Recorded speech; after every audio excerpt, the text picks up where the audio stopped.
welcome to Chef and Guac, the podcast. You already know I am your host of Guaco, and with me it is my main man, Chef Ty. How you doing today, bro? I'm good. How are you, bro?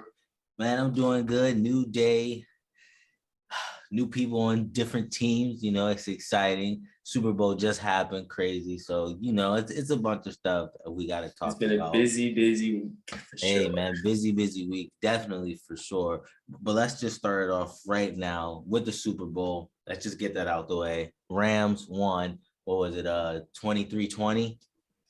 Came back. Amazing fourth quarter. Matthew Stafford, Cooper Kupp, man. I watched that whole game start to finish. Crazy. The best thing though about it, halftime show though, obviously. The joint was crazy. Yeah, Dr. Dre, Snoop, 50 Cent came out of nowhere. It's like, whoa, what in the world? Kendrick joint was sweet. Eminem. I mean, it just was everything that you wanted. Missy Elliott. I mean, it really, really good. But you know what? I called it. I told you, and I was getting nervous though because I was like, man, if the Bengals win this, then I'm wrong. But Matthew Stafford finally got his first ring. Aaron Donald's out there hinting about retirement. It don't matter. Rams won. Congratulations to them, man. It just was an overall good game. What do you think, Ty? Yeah, for sure. I didn't get to watch the whole game like you did. Definitely was working for the majority of it, but I got to watch that fourth quarter and especially that final drive by Matthew Stafford with him throwing no look passes and just coming up clutch. I mean, with the big weapon over there in Cooper Kupp that is just dominating all game, really. But man. Yeah, I mean, one of the biggest takeaways from the game, I definitely felt bad for OBJ not being able to play the whole game. But I mean, at least he did get that touchdown in the first quarter. So, hey, I mean, he still got up in there and got something. He made an impact on the game, regardless of whether it was for a little bit or for a long time. So that's still something to be happy about and proud about for him. But like you said, I mean, I thought the Bengals were gonna come out here. If it was a close game, I thought they were gonna pull off another miracle, and we'd be having another different conversation right now. But was it like we called it, like everybody pretty much called it, that defense the Rams had was just elite, and there was nothing that offensive line could really do to stop them. I mean, they had like seven total sacks of the team, and then everybody saw obviously big Aaron Donald one at the very end of the game to clutch up the win, seal it up. So I mean, definitely a really good game. People were saying they were going to think it was going to be a blowout. So definitely like to see a close game like this one come down to the wire. So definitely enjoyed it. Honestly, this was probably one of the better Super Bowls I hadn't seen in a while. Definitely in recent memory. Yeah, in recent memory. I mean, I could think of the Chiefs winning and the Bucks. Those were all right, but it kind of was like, but this one probably in the past 5 or 6 years is probably one of the better Super Bowls, man. It gives me that feeling back in I think 2011 when the Colts and the Saints played, in the Super Bowl, and that crazy of a game, especially coming out with them in the second half already on just like an onside kick. I definitely want to give props to Zach Taylor, the head coach of the Bengals, because it's on their first drive, man. And you might not have seen, but on fourth down, man, they went for it, man.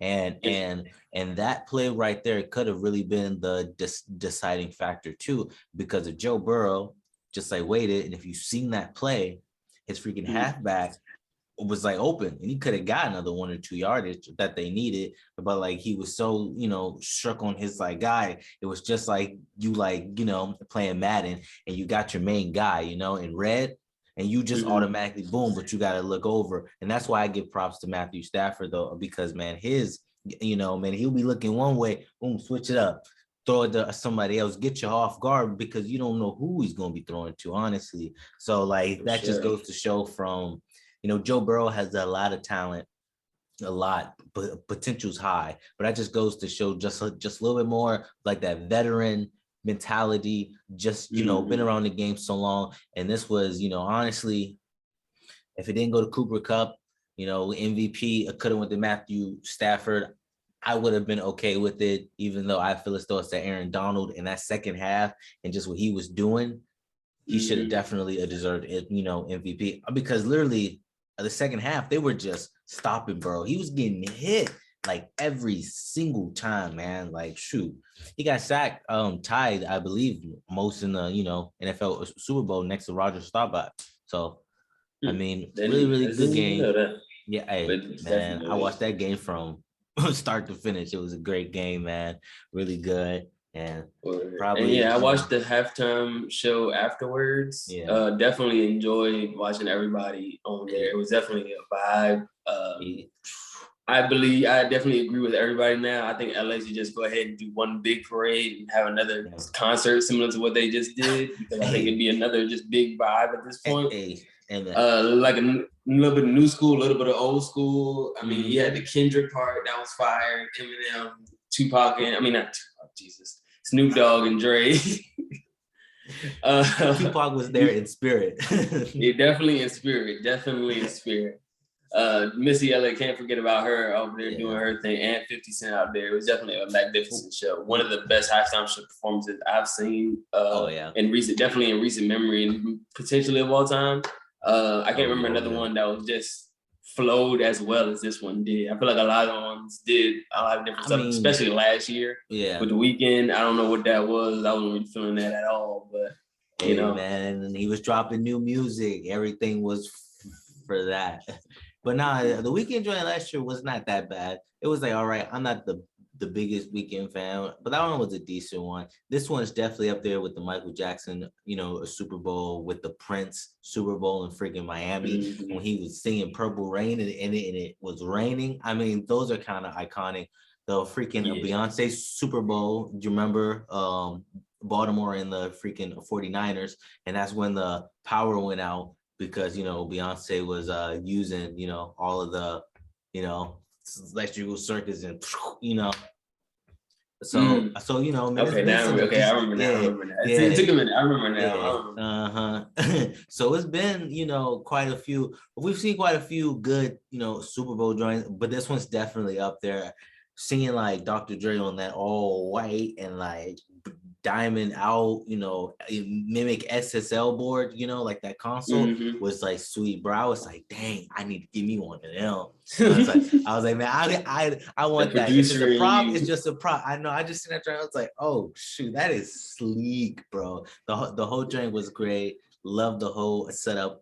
The only thing that I can knock it for is that was too short. It was too short, Yeah, I man. definitely thought it was gonna be longer. It was what, like 30 minutes? At least give me 15 more minutes. Some that's just literally my like only gripe, because it was that good. I just wanted a little bit more. But hey, sometimes you get what you get, and that product, man, was perfect from start to finish, man. Really, really good. Yeah, for sure. That was definitely a good one. But I do have one question for you about this game. All right. After seeing Matthew Stafford win a Super Bowl now and everything, obviously there's been a lot of controversy. Not really controversy, but everybody has their opinion on whether he should be in the Hall of Fame or not. You have guys like Stephen A. who does say he's definitely going to should be in the Hall of Fame. Then you have guys like Richard Sherman who have been saying he hasn't done anything actually. All he's done accolades wise is win the Super Bowl at this point. And I think one offensive player of the year or coaches player of the year, I believe. He doesn't have a whole lot of accolades, to be honest. But at the same time, he was a great quarterback on a really, really bad team for years.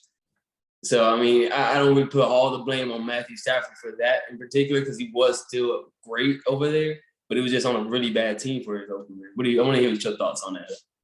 Look, I just gotta say one thing: when you play in the league with your Tom Brady's, your Peyton Mannings, your Drew Breeses, your Ben Roethlisbergers, it's going to be your Aaron Rodgers. It's going to be your Brett Favre's at one point in time.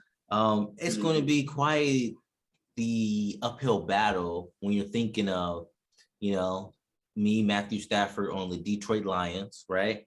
And just to see on his run in terms of just like stats wise, they're pretty good, and they're better than a couple of the individuals back then. Like if you look at Jim Kelly's, like stats, or Troy Aikman's stats, he has 3 Super Bowls, but like his like stats overall individually aren't that good.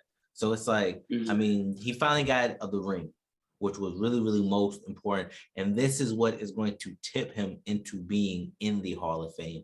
And it just really goes to show, once you go all in on a team and you give him the resources and the weapons and a defense in order to compete at a high level, this is what Matthew Stafford has been missing all of his career. I mean, he had Calvin Johnson, but he just never really had like a good running game or a lot of other adequate pieces around him, and their defense was all right, So it's like you can't put the blame on just Matthew Stafford, as being like, oh man, he hasn't won back then. He stuck out with the team for so long and then literally left after 1 year, did a whole Tom Brady situation. The only difference is Matthew Stafford wasn't winning. Now he is on the Rams and they could potentially repeat. You know what I mean? With the team that they have is good enough, For sure. Who knows he's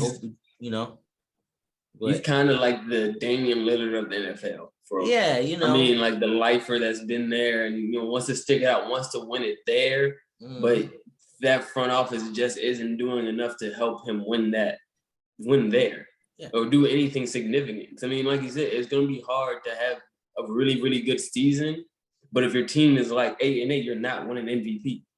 So I mean, like that's I feel like that was what a lot of Matthew Stafford's career was at that point, especially with going up against not super teams, but really good teams like the Patriots back then, like Peyton Manning and the Colts and back then and all that. It wasn't easy trying to win MVP back in that time. And even though Matthew Stafford doesn't have the MVP awards that just like Aaron Rodgers, but at this moment Aaron Rodgers has 1 ring, and we all consider him a Hall of Fame quarterback. Even though he do be throwing out lights out, Matthew Stafford throws crazy lights out. I mean, he didn't help Cooper Kupp do something no other wide receiver has like done. So I mean, he is kind of insane. I mean, it's just Matthew Stafford, Hall of Famer. I don't know if this right now makes him a first ballot Hall of Famer. I do not know, but I do believe probably on the second or the third go around, he will definitely get in. Honestly, if he had an MVP, on there, I'd probably be sway. Maybe, but he has thrown for over 5,000 yards before. I mean, he has thrown lights out. He has scored many touchdowns. So and been durable. So I mean, that's just one thing that you can't really knock other man for is to being here playing at a high level for like so long and finally getting a shot in order to get to the. Because he for sure got hit a lot over in Detroit. Yeah, I know. So I mean, look, not to say that Matthew Stafford was that quintessential piece to get them over the hump. It was definitely a team effort, but Matthew Stafford did play a crucial role in that, and you got to give him props. That's it, hands down. Definitely. Hall of Famer. I'm not saying first ballot, but I'm just saying Hall of Famer. I can agree with that. All right. Yes, sir. Just in other news too, NFL will definitely be expanding in the next coming of years. 2022 will be the first international game in Munich, Germany. Yep. Also, the game in Munich is only one of 5 international NFL games scheduled for 2022, alongside 1 in Mexico and 3 in the UK. So NFL that sounds really dope. Expanding. That means we're gonna be waking up a little bit early, probably 9:30 in the morning to watch a couple of these games because you already know how time zones and stuff work. But that's exciting. It'd be better for me where I work at night. I know. You'll be like, oh man, I can watch the game real quick. Hey. So we'll see who's gonna be playing in those. And based off of that, I do have a question for you. I mean, do you think in like not now, or maybe not even in this coming future, but I mean, in a few years from now, could you see the NFL expanding, having more teams, and actually having teams in different parts of the world? And now we're expanding to just not just USA, but worldwide. I don't think right now. No. I don't know if you're all familiar with the NFL Europe League and that whole NFL expansion. There was one. So look, no. So look, if you remember back in the day in the old Maddens, right, and like Madden 04 and stuff, like you can go and you can see like these very obscure, really, really low overall teams.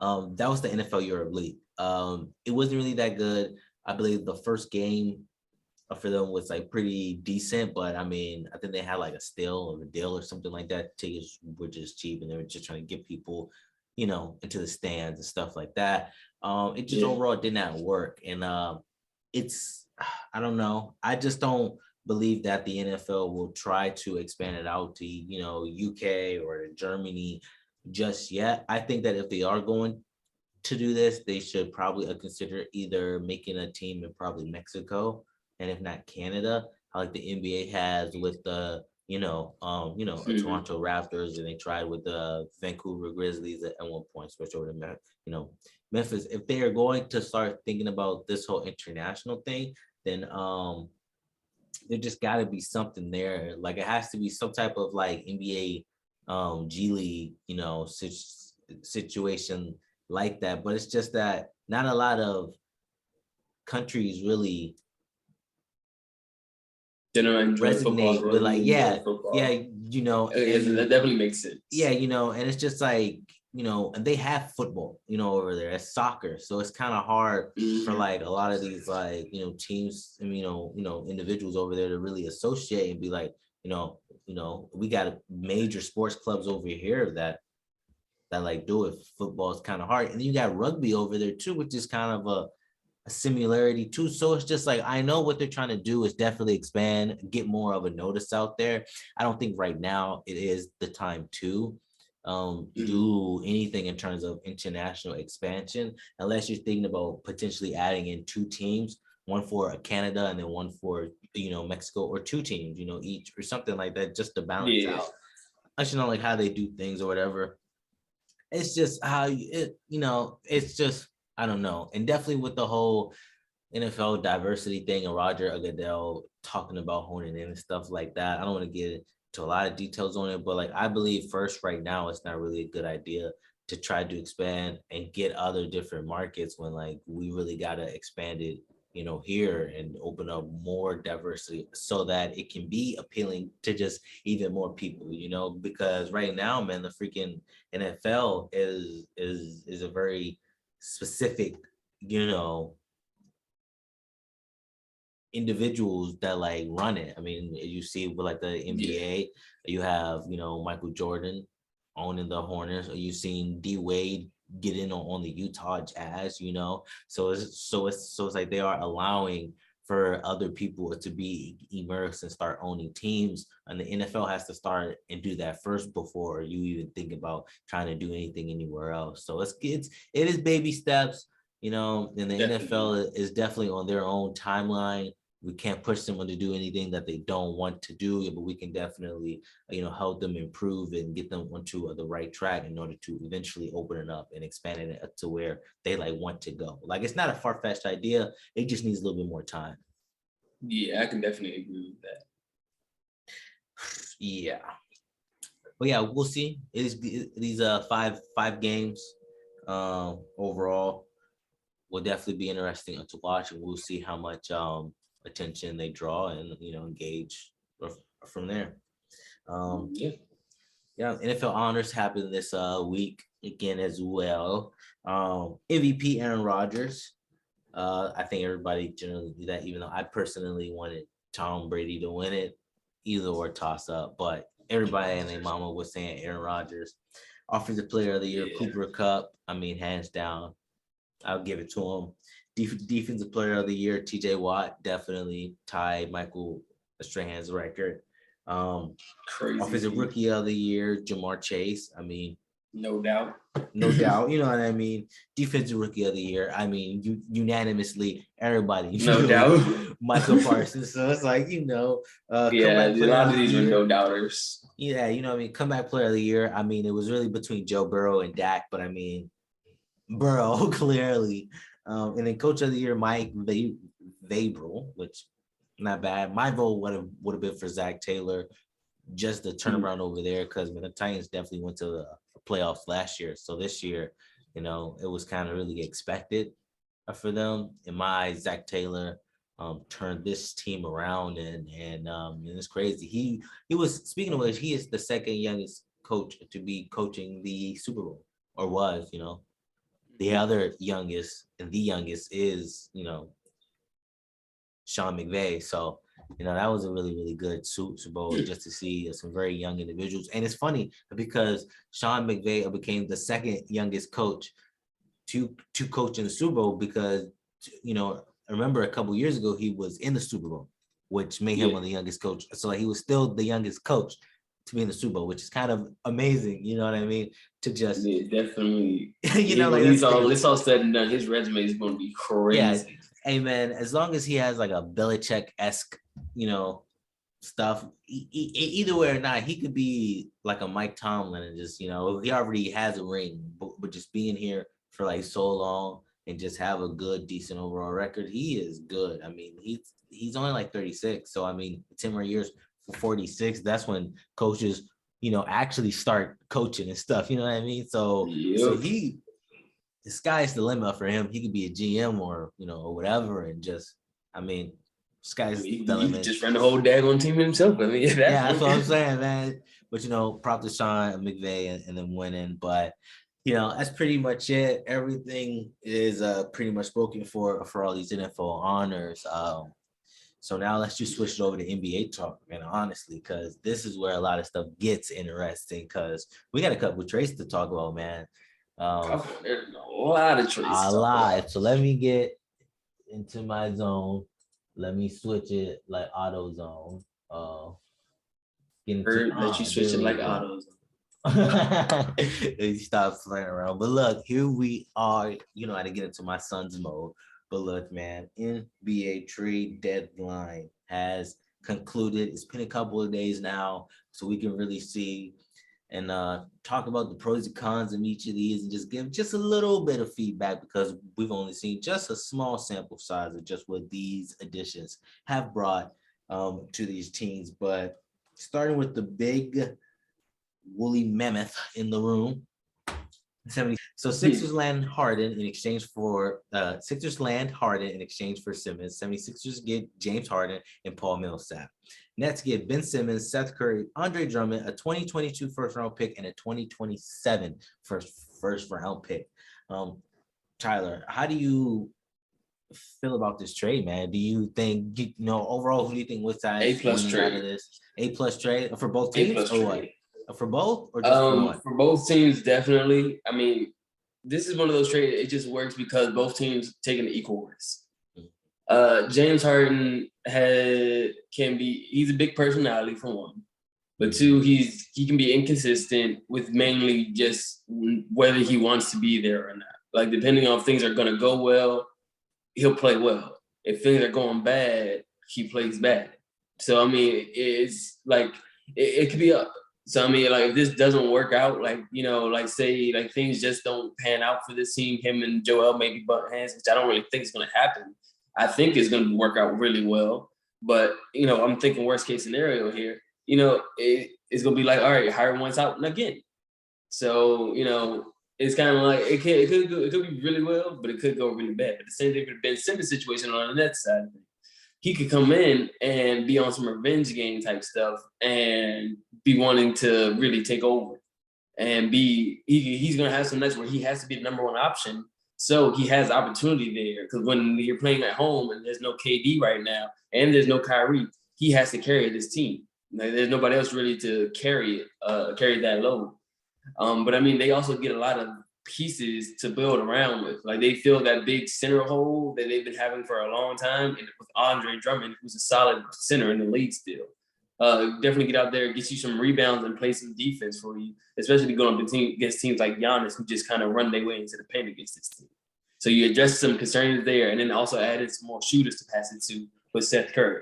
So now, I mean, like when this team is fully healthy and fully playing together, I think that team is going to be probably the most dangerous team in the league.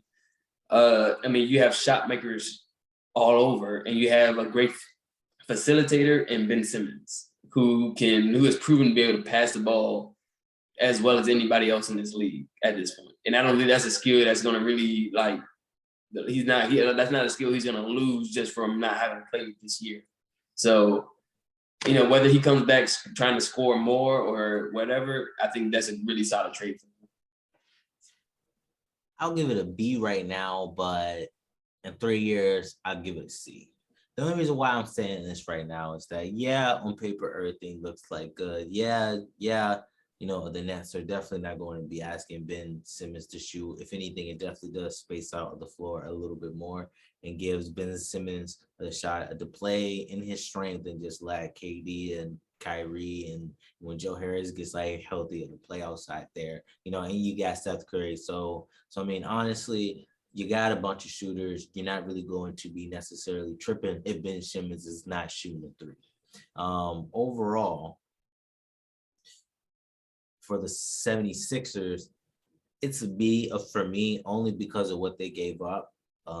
Even though they were asking, for like first round picks, they gave up first round picks. So if your plan was to diverge and just like deceive me into thinking that Ben Simmons was going to be this, but in all honesty, if you're trading for James Harden and Ben Simmons and Daryl Morey, you get your guy, you get your guy.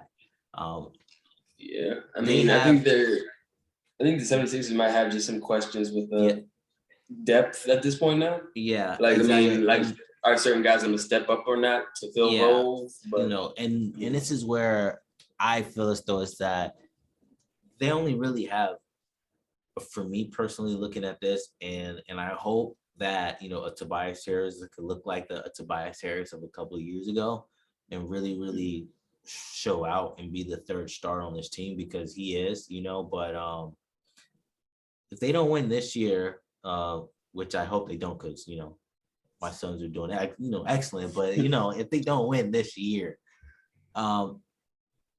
it's a failure, because he did extend it, but I don't really think that they'll have a shot. I don't think James Harden is really in that area. I don't know what they're gonna do, a free agency or just anything later on, but I just don't think that they have enough to win it personally. And seeing how the NBA rules have changed, just seeing how James Harden has regressed, I need to see some major old school James Harden vibes in order to complement what Embiid is doing. So like until I see that, you know what I mean? Like I really need to see him as the all-star. Now, granted, I know that he was playing with like KD and he's taking the back turn, and with KD, and when Kyrie was there, it's kind of really like, hey, yo, I'm like the third option at this moment. But I mean, like, look, you right here is 1-2 punch. I need to see, after this whole all-star break, what you are made of, because at the end of the day, we don't want this year, and if I am the 76ers, to go to waste because Embiid is playing MVP level. This is the most games that like he has played in a season. So I mean, it's kind of like, bro, we got to go all in out. If not, then I need to hold you. I need them to shop a Tobias. I need them to get a couple of picks or something. I just need them to rework in order to get some depth, to get some complementary pieces. Because if we've seen just in recent memory, it's not a big three man that does it anymore. The whole super team ideals are really going away. The league really right now is really built on duos, and having good complementary pieces. It was nice and all. Yeah, you know what I mean? And the bench is definitely important. Like that second, rotation right there is very key, because, you need your starters to get some rest, but you don't want them coming in there trying to shoot all lights out and then get you back up. And then as soon as they're out, and your team don't even know how to play. So, I mean, we'll see. Overall, B+, B, possibly a C. We'll just see how things go. If they are able to come back and win it next year, like I don't think the 76ers are going to win it this year. But I think if they come back and win it next year, I think it's still a success. But I mean, like you said, I mean, they're gonna have to prove. Like I said, it may take some time for them to get used to it. But I think it's something that can be done. So there's got to be, at this point, I think it's up to James Harden whether what are you gonna put out there? What James Harden are we gonna get for the rest of this season, especially? So we'll definitely see. Definitely a lot to see. Yes, sir. You are right. And just in other news too, we'll go to another major trade that happened. Where is it at?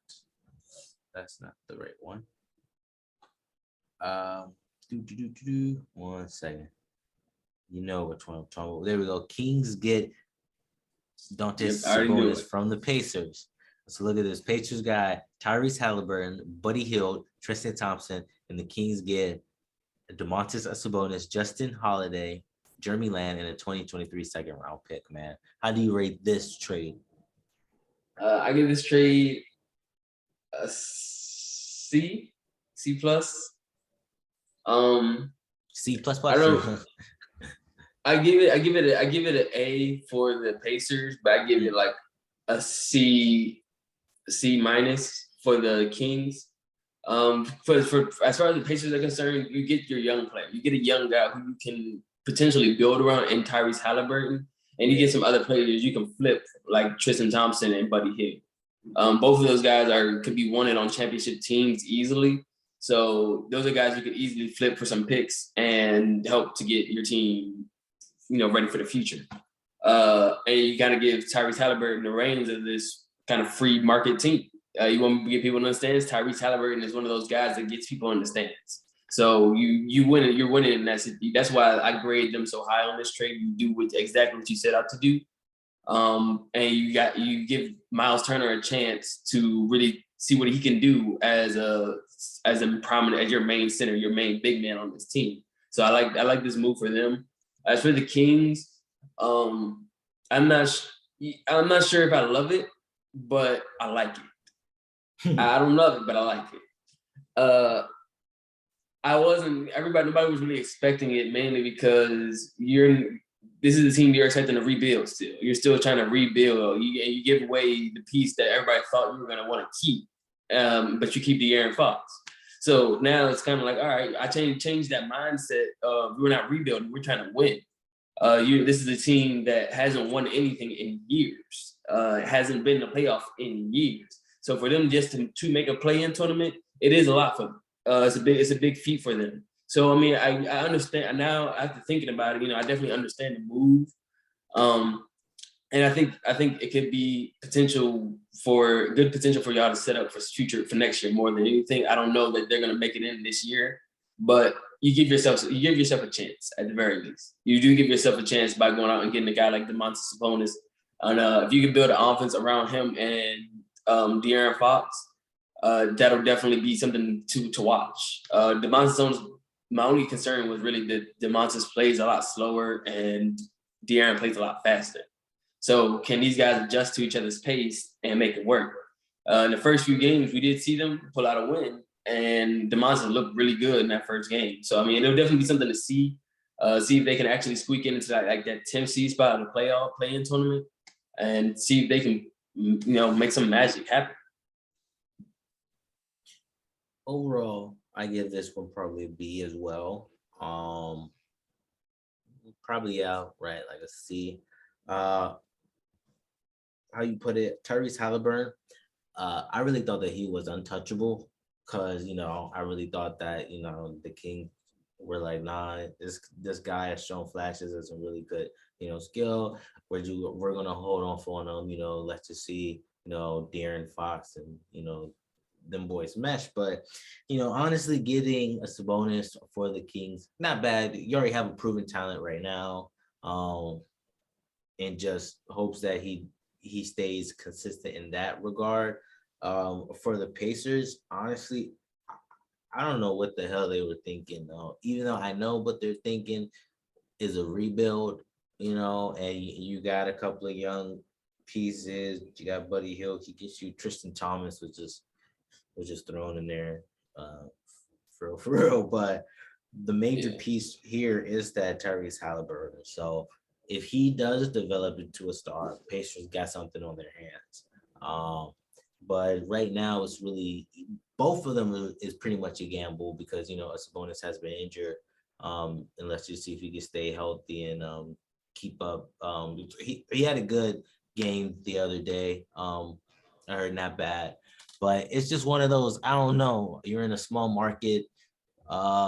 These two it's not really a flashy trade, but it's a nice overall. All right. The Kings are probably trying to make more of a push now to try to get into the play-in tournament or something. Pacers really just basically looking to develop at this moment and just see what they got on their hands. And and just at least have, as we've been talking about, a good healthy rotation of players, that can come in, and then maybe, hopefully they can land or draft and get like an up and coming star. But we'll see. This trade wasn't too bad. Just It was okay. Okay. It was okay. Yeah, you know what I mean? It was like okay. Yeah. I was like, if we want to get into another big trade though, oh yeah, I think the Trailblazers trade was a pretty big. CJ McCollum to the Pelicans. Pelicans got CJ McCollum, Larry Nance Jr., Tony Snell. Blazers get Josh Hart, Nickeil Alexander-Walker, Tomas Satoransky, and Didi Luzada. I'm sorry if I'm butchering you guys' names. 2022 first round pick that is protected. A 2026 second round pick, which is, whichever's better between teams, and a 2027 second round pick. How do you view this trade, man? How do you feel about this? I give it maybe like a B at best, to be honest. I think the Pelicans did what they went out to do. They got themselves another guy to help, put the ball in the basket. So you take some pressure off of Brandon Ingram, especially in that like guard position area. So it definitely, when you get Zion back, this team will definitely have something to worry about. Because now you can kind of score from wherever, any position on the court. Because that two guard position was kind of an open space on the floor most times. And now you have a veteran to kind of help this young team make pushes for the playoff. So really right now they're just waiting on Zion to come back. And I personally haven't heard too much. I heard that he may be back by the end of the season, hopefully. So like, I'm thinking not too long after All-Star weekend, we'll see. We'll get another update and see if he's ready to play. But as far as the Blazers go, this protected pick, I understand why you protect it, the way you do, and especially in the stacked draft. Well, not really stacked draft, but in a draft where a lot of the best picks are high and everything else can be considered kind of mid talent right now. You protect this pick. But I mean, if with another, like, the protection is kind of weird on this pick, right? So if it falls in between 1 to 4, it goes to the Pelicans. But if falls between 4 and 14, it goes to the Blazers. But from 14 to the rest, it goes to the Hornets. So you only have like a 33% chance of getting this pick to even fall for you. And 2 second round picks, which, I mean, So I mean, I'm not. If you're trying to convince Dame to stay and to convince this team to build around, I'm not sure that these are all pieces that teams are gonna want. Yeah. Even if you're trying to move them, like, it's like, yeah, you can try to move these pieces to get better players, but who? Like, I mean, are Josh Hart and Nickeil Alexander-Walker really guys that teams want? And with the like, what, maybe a mid lottery pick, is that what teams want for a guy that's gonna help Dame stay? Yeah. No. Look, overall with this trade, I give like a D, bro. If not, honestly, an F, because as you're looking at the Trailblazers, right, and you're thinking of, all right, I need to keep Dame. What am I getting back for CJ McCollum, which is my second option? Really nothing, especially once you broke down like that pick. I mean, there is a potential that it stays with the Pelicans. You guys get it, but if it fails anything farther than that, then the Hornets get it. You really got a small margin of window of trying to get at that moment a lottery ticket talent, which may or may not produce into a quality starter, if that. You know what I mean? It's a real gamble. I think it's great for the Pelicans, honestly, because they didn't really. It felt like they didn't really give up nothing. To be real, a little bit of some young talent. Yeah, you know what I mean. But I mean, role players at the end of the day. Yeah, I mean, none of them had like super potential to be stars in this league right now. Not at the moment. Not to say they can't be. Yeah, no. But look, now on the Pelicans, you got Brandon Ingram, who was last year, or the year, for that All-Star. You got CJ McCollum, which is I don't know if he's ever made an All-Star. He's never made an or All-Star team. Never, but like he is, with with just like a stack as the West has been overall. It's been hard for him to ever get in. It's like a what's the Mike Conley situation. You know what I mean? Mm-hmm. It's just a lot of good guards out there. And Dame's a star, but CJ is definitely up there. He's a bona fide. I'll give him All-Star eligibility at this moment because when I think of Zion and I've seen him play, if he ever gets back on the court, I can see him as like an All-Star. So that's 3 potential great talent right there, and with their a supporting cast, I really think that they could make a push, as you were saying. They're trying to get into that playing tournament, and I believe that they will make it, if they just for sure. Yeah, like it's just that once again makes that pick in there sound dumb. Because it's like you're not even about to get that pick. And if it doesn't convey to you, that just means you're gonna get a 2nd round pick next year. Yeah, so it's just like I mean, all this for a few 2nd round picks. Now look, in the long haul though, I believe Zion's going. I don't think that he is going to stay.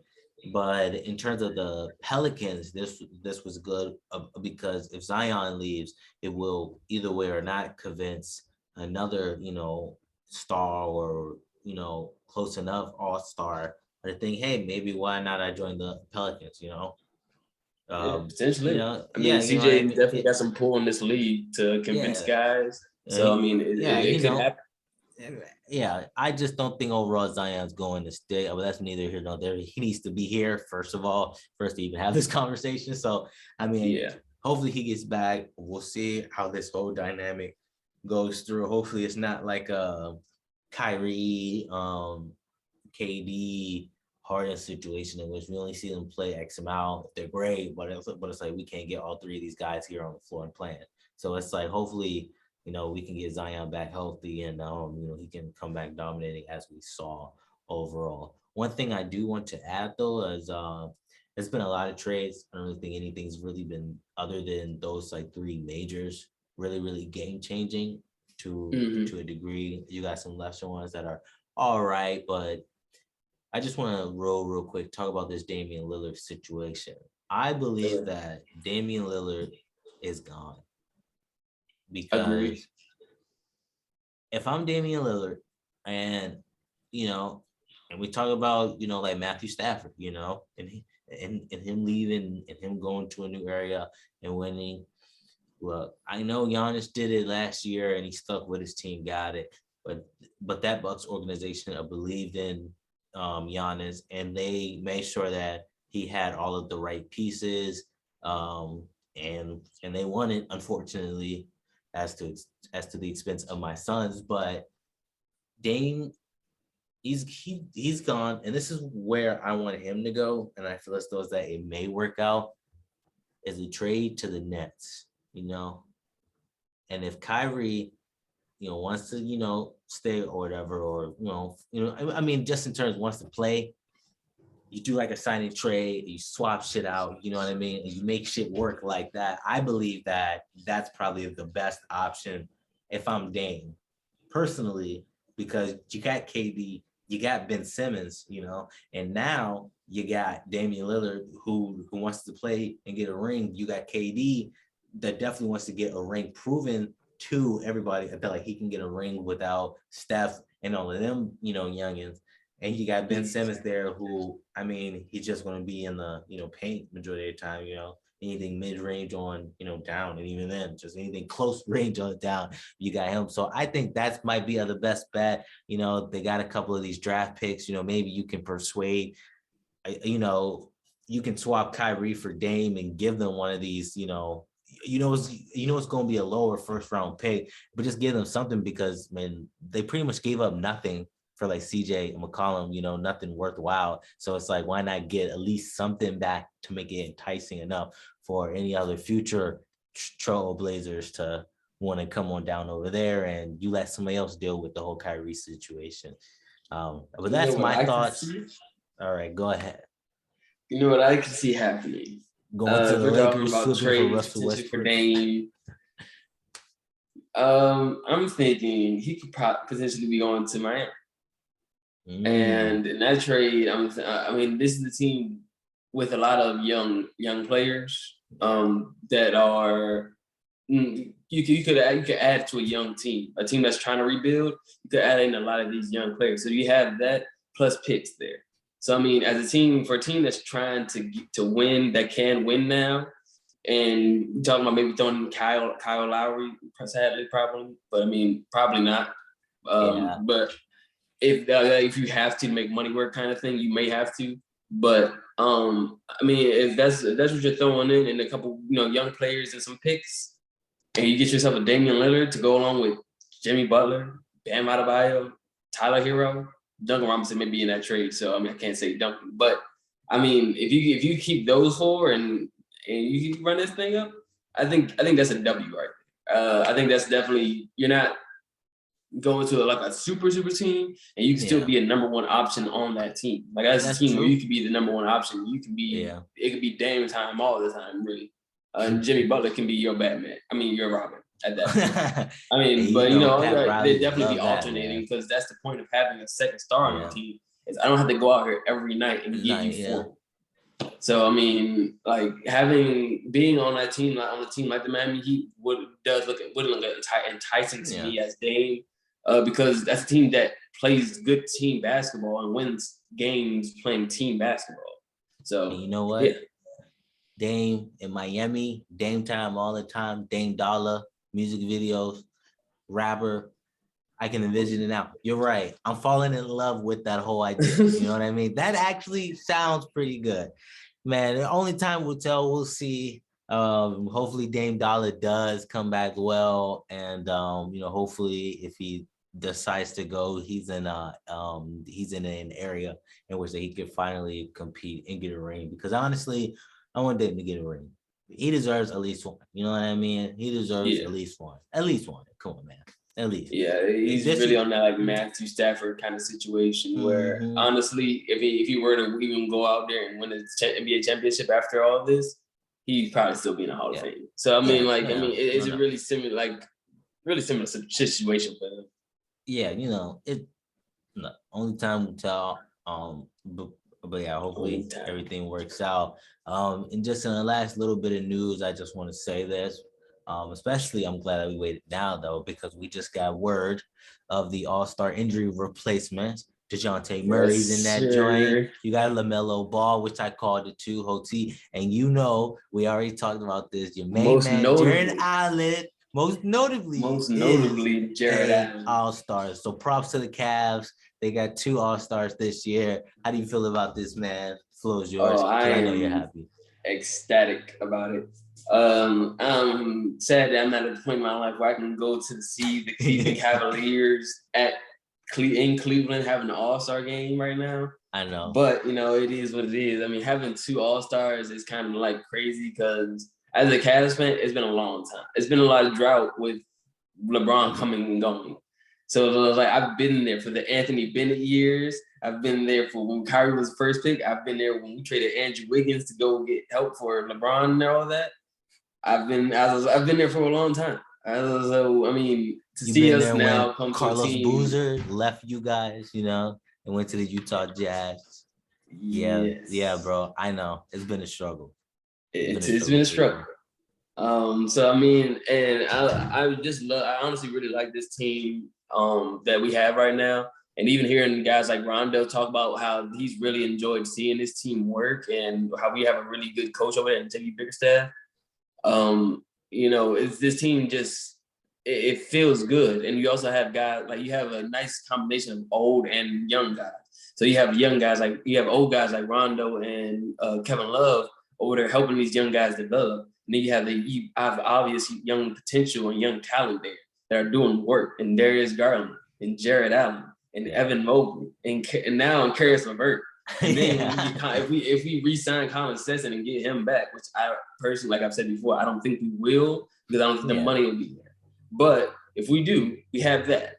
I mean, this you team. Sign and trade. Not to mention even Isaac Okoro, who's also playing better this year as well in his second year. So yeah, I mean, I'm feeling really good right now. Oh, look, man. Honestly, I'm gonna just say this right now. If Monty Williams doesn't get a Coach of the Year, hands down to the Cavs, I think over there needs to be Coach of the Year or what's the other one? GM of the Year. I forgot what they call it, but either one or the two this year, you guys need to be recognized of some sort because man, this turnaround and they have 2 All-Stars. I mean, honestly, and then you guys just got Karis LeVert, as you mentioned, it's just man, like you can y'all gonna be some bad man pajamas for a couple of years to come, and this is amazing. I mean, you guys have had 2 All-Stars since what Kyrie and LeBron Since there, Kyrie and LeBron.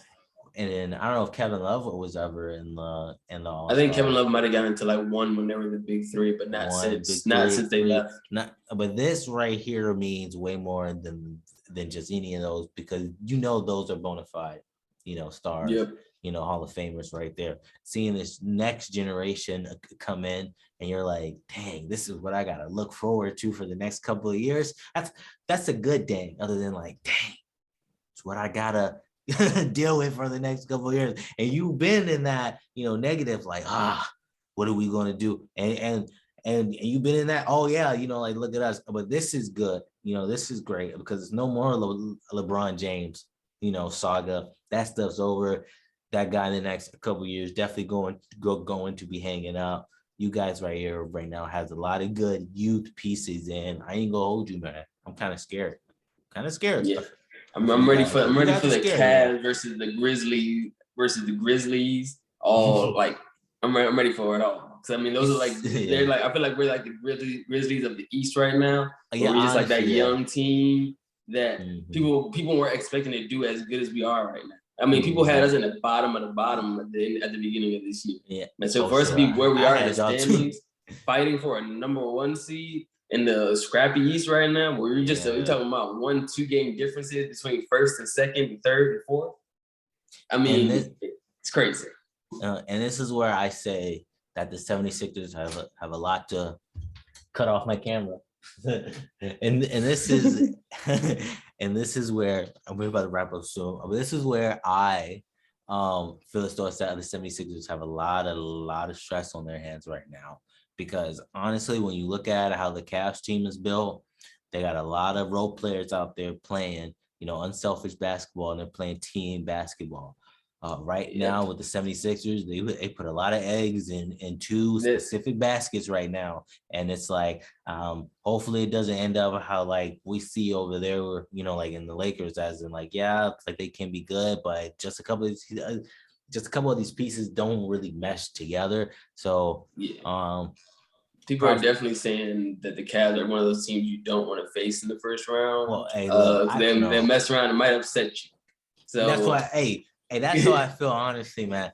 Look, it's just something about y'all that makes me resonate as a Suns, fan, because like, we've been terrible for so long, and just to see, like, it feels good. Like, it feels good, you got some hair on your chest now. You like, yeah, like we're here, man. So, hey, glad you guys got 2 All-Stars this year. Props to the Cavs. Very excited to see the All-Star game this year, and just to see, what like happens in the skills challenge. We got the Antetokounmpo bros in that joint, so we'll see who is the most skilled. That's light work. Considering we also have the Cavs team in there. Yeah, because we're so good, we had to have our own team in the skills competition because that's how good we are. Yeah, and I mean, and it's another team. I forget who it is, but. The rookie team, Cade Cunningham, Josh Giddey, and I'm Josh Giddey. And I want to say Jalen Green, but I'm not sure.